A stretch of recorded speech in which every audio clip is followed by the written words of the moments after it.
Welcome back to Just Chattin', and this is the series of videos we do on Thursday and Sunday evenings just for our own entertainment.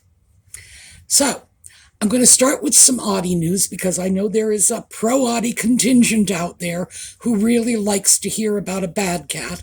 For the rest of you, just skip past the intro and we'll get into the meat of things. But here's what Audie did. Now, he likes to take walkabouts. He does this once a year, the first good day in spring. And he will be gone for hours on end. The one last year, I should say, not the last one. Last year, he was gone for 27 hours. First good day of spring, hit the road, came back over a full day later. But I was anticipating this because it was the first good day of spring. So when I let him out, I put a flasher on his collar. Either he would come back or at least he would be relatively safe out overnight. Well, earlier this month, around the middle of the month, we had a cold spell. And it got quite low here, the temperature. And it was followed by a nice warm spell. Well, the cat, who does not have a calendar, he blames me for that. I have a calendar, but he thinks I lie to him about the date. I'm not sure why he's always believed that. Anyway, he goes out 10 o'clock in the morning. I thought he wanted to play with the yard guy because the yard guy was here to pick up the yard and so on. So I didn't think anything of it, and I let him out. It was 10 a.m. And he did not come back until 10 minutes of 6 the following day. He was gone for 31 and a half hours. This is his longest walkabout. He has been on my bad list ever since, but this is the first time that he's not been in my lap since he's come back, because he needs the reassurance. It's like, I was gone, pick me up and cuddle me. It's like, I was miserable while you were gone. Who's feeling sorry for me? And so, yeah, he's in the doghouse. Now, obviously, I was very glad and very relieved that he came back. I'm not too worried. Well, he can take care of himself. He was a stray. He survived on his own. And as the yard guy said, when he picked up after the winter, and the snow melted, he had found the carcasses of quite a lot of vermin in the yard.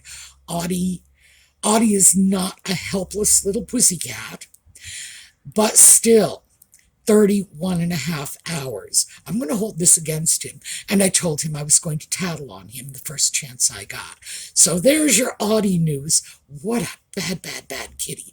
But he is home now. So it's all good.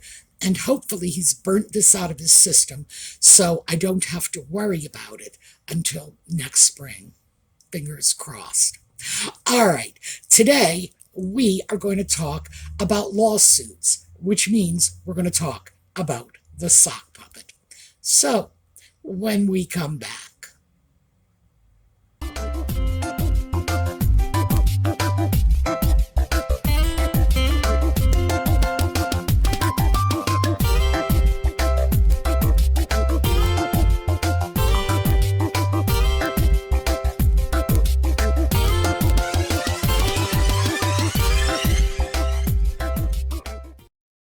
So the first lawsuit we're going to start talking about, and by the way, I'm just giving you an overview. This is not going to be a detailed analysis of the lawsuits. That would be 3 or 4 videos all by themselves. Oh, and the reason why is there have been 10 of them, and you just can't handle 10 separate lawsuits in a 30-minute video. So let's start with the one that has probably the biggest potential for impact here in the US and consequently back in the UK. And that is that the courts have agreed in the US to review the circumstances of the sock puppet's entry into the United States. his visa. Now, the reason this is important is because a U.S. court could pull his visa. They could just say, no, sorry, you have breached the requirements. And we don't know if he was honest about his drug use. You do have to disclose that on a visa. It seems unlikely that he was, because that is, as a general rule, grounds for automatic visa denial. Yes, I am a druggie. No, you are not a tourist, so go away. And that's it. So that is important. We don't know what he said. We don't know if someone went in and said, okay, yeah, he admits he's a druggie. He's coming into the U.S. anyway. And that could have massive political ramifications here in the United States, keeping in mind that, elections are coming up and people can and probably will use this as a political football. Absolutely. No doubt about that. We do not, as a people, meaning Americans, favor the notion of anyone getting special treatment in immigration. When we are aware of things like immigration quotas from certain countries, we can get very politically active if we think too much preference is going to nations that are perceived as white European, and too little preference is going to the Asian countries, for example. And believe me, this is like conservatives as well as liberals. Even if people have very hostile opinions that they bounce around the dinner table, very few people are willing to go on record saying, oh yeah, let all the white people you want in and keep all the people of color, just let's send them somewhere else. No, people are just very reluctant to admit that sort of thing out in public, and consequently very intolerant of that sort of thing when it starts to appear in our legislation. So, yeah, that could be huge. White, rich prince coming in as an admitted drug user. That's a problem. But we have other problems, because there's the subsequent very public and very admitted drug use since he has been in the United States. We have everything from, well, Spare, I think, is, oh yeah, I was over at Courtney Cox's house digging through the fridge looking for the cocaine brownies. I don't know what he was looking for. Honestly, I don't. I'm paraphrasing. I don't even know if there is such a thing as cocaine brownies. But yes, claiming he was looking for drugs in Courtney Cox's house, and apparently he allegedly found them. And we have Harry going on television with a mental health professional who has since, by the way, I'm not going to mention his name, he has since distanced himself from that, because, hey, the guy's got a PhD, he's a lot smarter than Harry. And they're talking about illegal drug use as a method of consciousness expansion. And forgive me for snickering about that, but that was how my generation was defending drug use. It frees your mind, man. Yeah, I know, I used to say those things. It was nonsense. We just wanted to do drugs. And believe me, when our brains were drug clouded, we certainly did think we were expanding our consciousness. Usually while we were sitting around in a circle, just tripping out on the pattern of the rug. So, yeah, you got to consider the source. But the drug issue is just one of many issues that have been disturbing people, including the sock puppet's clear insertion of himself in U.S. politics. So, It will be very interesting to see where this one goes, and that is a relatively new bit of news. Meanwhile, in 9 other court cases that are old news at this point, because as soon as Nutmeg and the sock puppet left the UK, they just began pummeling the media with lawsuits. So we have 2 suits that the sock puppet has been filing. He's already lost one, but one is still ongoing. And this is about his security, his need for armed security from Britain,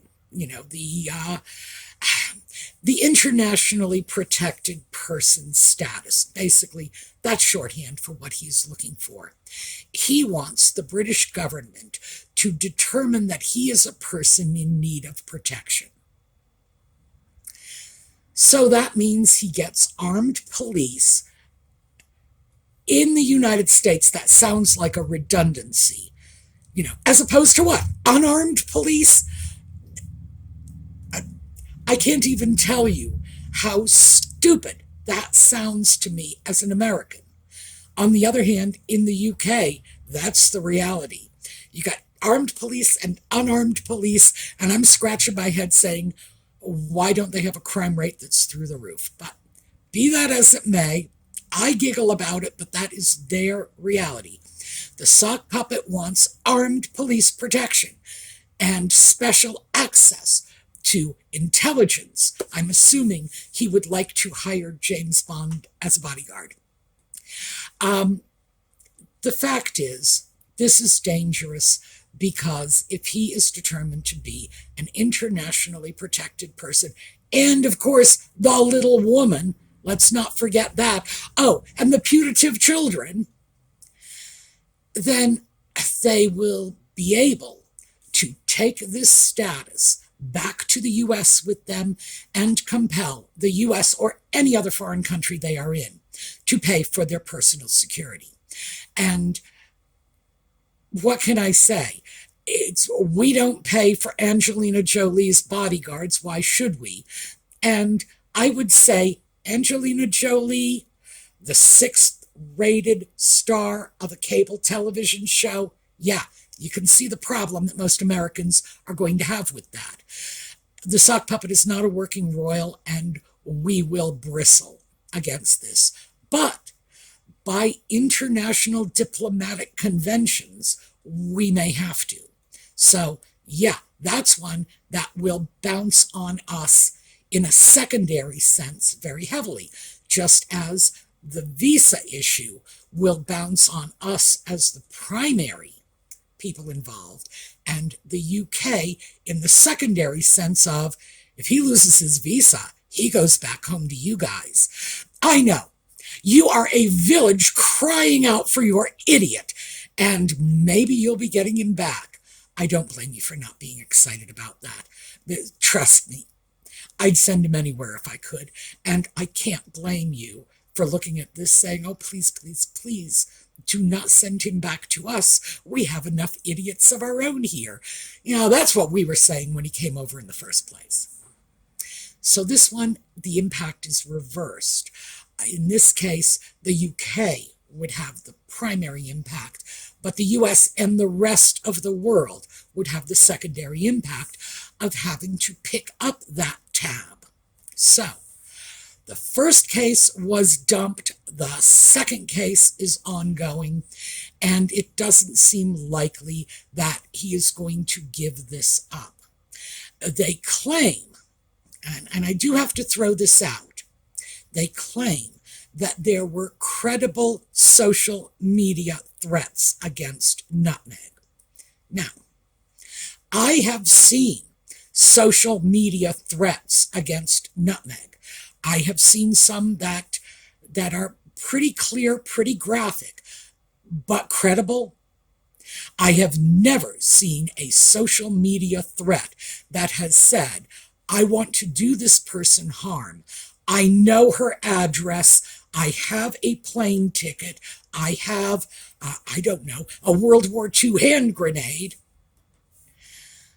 I don't think their version of credible threat is the same as my version of credible threat. The problem is when people make threats on social media, they are often far in excess of anything the very same people would say if they were sitting next to you at a bar, for example. Well, maybe at a bar. Somewhere they weren't drunk, let's just put it that way. Sitting next to you at the Lutheran church on Sunday morning. Very different, because there is a level of anonymity people either have or believe they have when they are online that they don't have face to face. So I tend not to take online threats very seriously unless they are extremely specific and indicate that someone not only has a desire, but has the means to act on it. We'll see where that plays out. But I did have to throw that in there because I do think there were threats made. Credible is where I would differ. And regardless, one has to understand that virtually all of the threats, credible or otherwise, would just fall off the face of the earth if Nutmeg would do what she and the sock puppet said they were doing in the first place, which is go off and have a private life. Private people in general are not victimized by social media threats. Anyway, enough pontificating about that.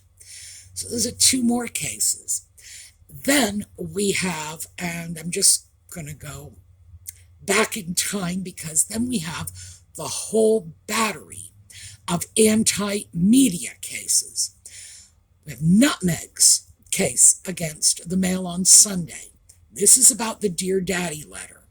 And this one, I've got a lot of opinions about that one, but it was not one on the basis most people believe it was. It was not an invasion of privacy win. It was an infringement of copyright win. They published a letter she wrote without her consent, and they published enough of it. They probably could have published some excerpts, but they published enough of it to indicate they had breached the copyright. There you go. And she did win. And that was a high-profile win. It wasn't a huge sum of money, but it was high-profile. The sock puppet has subsequently been suing everyone in sight. Now, I have to actually look at this to keep them straight. And I assure you, that is what I am doing. My notes are simply to keep this straight in terms of who he is suing and what he is suing them for. Again, there are 10 of them, and we've only discussed 4 so far. All right, we have the phone hacking cases, and that was with the Daily Mail. No, the Daily Mirror. I'm sorry. The Daily Mail's in here, by the way. This is why I need my notes. The Daily Mirror, and this is part of the Mirror Group. And the sock puppet listed, I believe it was 33 instances of illegal, well, I'm calling it phone hacking, but it involved a whole lot of other things. Illegal information interception. And this goes back like many, many years. This is not recent.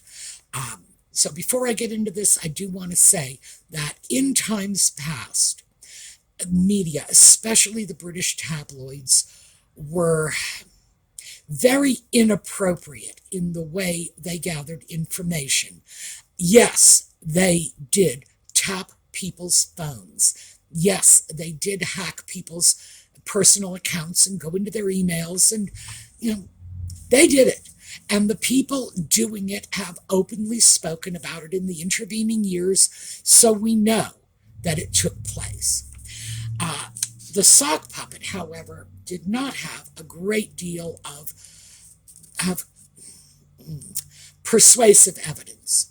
He brought 33 instances, and 18 of them gone. They were just dismissed. And so he won based on 15 instances. And the amount he won was £140,000. And that's about just under $180,000. So this is not a huge win, especially since, and this is probably a good place to throw it in. In the UK, in a case like this, your legal fees can vastly outstrip any award you have gotten. So we can look at this and say, oh, that sounds like a lot of money. But here we go. This is Mirror Group Part 2. The sock puppet is seeking an additional £2 million from the Mirror Group. That's about $2.5 million to cover what he claims is some portion of his legal fees. It's not all, it's a portion. Well, obviously the legal fees were astronomical, because if this is a portion, if it's just half, let's say, we're talking about legal fees in like the range of £5 million. That's about $6 million. That is, I don't even know what to say. That shows that the sock puppet has more money than brains. That's simple. But he's looking to recoup some of this. Now keep in mind, they can do the same thing to him, because he won on 15 charges, but 18 of those charges he did not win on. So the Mirror Group can go right back after him and say, you need to pay our legal fees. This sort of thing could go on forever. But there we go. Those I bet two more. Remember, the first one, the case he claims it as a victory. He won less than 50% of the instances he was claiming. Below 50, I don't know, what is that? If I were to grade a paper like that, I have to say it would probably be a D. It might not even be a passing. So I would not call that a victory, not by any stretch of the imagination. And then we have the I want my legal fees case. Now, what we need to look at next is, and this is going to be the Mirror Group. We have the Mirror Group. Then we have the Mirror Group 2.0. Now we have the Mirror Group 2.5, which is the remaining cases of alleged wiretapping that his attorneys did not consider either provable or egregious enough to take into court with the first batch. It was alleged there was something like 115 examples, and they took 33 into court, roughly a third, a little less. Now they're going to take that remaining 2/3. So this will be the third Mirror Group lawsuit. At some point, somebody in the UK needs to say, you people are wasting court time, lock them in a room, and don't let them out until they play nice. But I don't think that's how the UK system works. But that one is apparently, well, I would have to say it's in its infancy, because this was the original, like 80-some instances that were dumped before the first case even went into court. So, in its infancy, but yeah, that's a coming down the pipe. Then we have the two libel suits. Oh, I'm sorry, the one libel suit. And that was when he accused the Daily Mail. Remember, I made that mistake when I said the Daily Mail instead of the Daily Mirror, because they all sound alike to me. I'm not in the UK, I don't read these papers, and they're nothing but words on a page to me. Okay, now we have to go back to the two lawsuits about you must pay for my security. So the Daily Mail had accused the sock puppet and his staff, his team, his PR, whoever, is little talking heads. of having taken this suit and misrepresented it to the public. And they said that in a newspaper article. In fact, I think it was more than one newspaper article where they said, no, this is not what was going on. And the sock puppet tried to hide the fact that he was involved in this suit. I think we all know that because we all did not hear about this suit until it was well underway. So, yeah, that seems pretty clear. And then he made statements like, oh, I'll pay for it myself, which was never part of the original case. He never offered that. And the Daily Mail called him out on it. And he shoots back with, I'm suing you for libel. Well, he'd never be able to do that in the United States because truth is an absolute defense. If it happened, you can talk about it. I'm not sure how it works in the UK. In the UK, what happened was the first case never made it all the way to trial because the sock puppet attempted to get a summary judgment. In other words, you go to the judge and you say, here's the essence of my claim, and there is the essence of their defense. And we want a summary judgment because they have no defense. So in other words, if the sock puppet had said, I'm saying that they libeled me, and the Daily Mail's defense was, liar, liar, pants on fire, a judge would have made a summary judgment.